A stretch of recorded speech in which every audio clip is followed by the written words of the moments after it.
Basically all a cap rail is just basically flat bar that's been formed, and it has a nice little top on it. You can see it has a nice little design, and a lot of these come in different designs. This is the standard.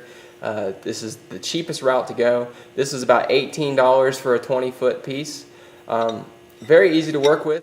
You can see here that this actually has little indentions, and that is for different size channel. So this will just fit right on top of channel. So as you can see here, this is made perfectly for 1-inch channel, and the 1-inch channel just sits right in there. Perfect fit. And you can buy this cap rail to fit on bigger size channels if you want, like 1.5 inches or 2-inch. They have this for all different purposes and different designs, and of course the price goes up from there and the weight goes up considering how big it is. So these are all things you really need to consider, especially in designing your railing, is the weight. How much weight are you adding to this, and are you going to need help to put this on?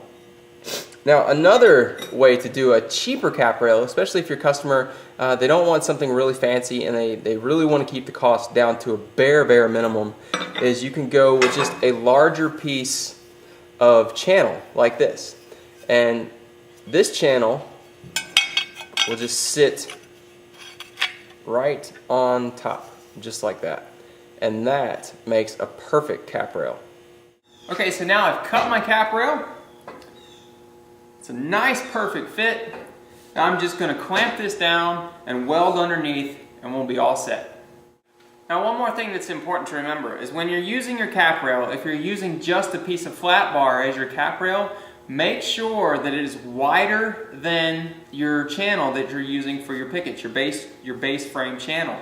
And that is just to give it a nice aesthetic. It gives it a nice clean look. If you had it the same size as your channel below, it's really not going to look right. It's just going to look very flimsy, and it's not going to give you a nice overall look. And I usually like to make sure that it's at least a 1/2 inch wider than my channel. So my channel down here is usually 1 inch, then my cap rail is at least 1.5 inches wide. So that is just one thing to keep in mind. Now we're going to go ahead and tack underneath here and get this finished up.